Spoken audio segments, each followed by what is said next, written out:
തുടർഭരണം വന്നാൽ കേരളം ബംഗാളായി മാറും. അടുത്ത ഇലക്ഷനിൽ നോമിനേഷൻ കൊടുക്കാൻ പാർട്ടിക്കാർ കാണത്തില്ല. പക്ഷെ കമ്മ്യൂണിസ്റ്റ് കേരളത്തിൽ അങ്ങനെ ഇടതുപക്ഷം നശിക്കണമെന്ന് ഞാൻ ആഗ്രഹിക്കുന്നില്ല.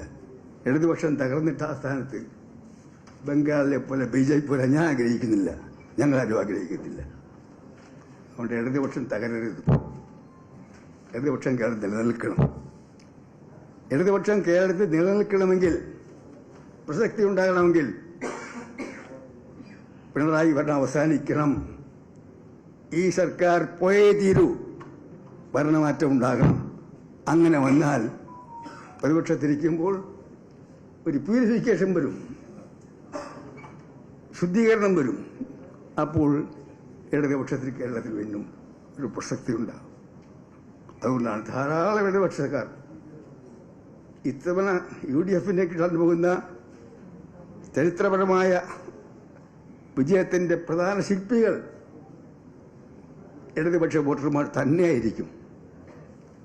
അവരുടെ കൂടി പിന്തുണയോടുകൂടിയാണ്. BJP-യെക്കുറിച്ച് അധികം പറയുന്നില്ലേ. ഈ മണ്ണിന് പറ്റിയ പാർട്ടി അല്ലത്. കേരളത്തിന്റെ മണ്ണിൽ ഈ വിത്തിന് അധികം നാൾ വളരാൻ സാധ്യമല്ല. ഇത് മതമയത്തിലുള്ള നാടാണ്, അത് സൗഹാർദ്ദ നാടാണ്. അവയ്ക്ക് പറഞ്ഞതുപോലെ ഓണവും വിഷുവും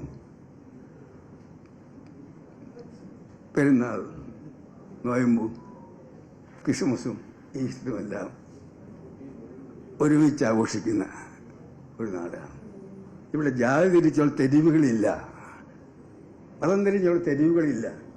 ഇത് സൗഹാർദ്ദത്തിൻ്റെ നാടാണ്, സമുദായ സൗഹാർദ്ദ നാടാണ്, ശ്രീനാരായണ ഗുരു നാടാണ്.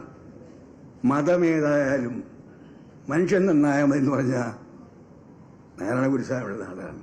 ഈ മണ്ണിൽ ഈ പരിപ്പ് വേഗത്തില്ല.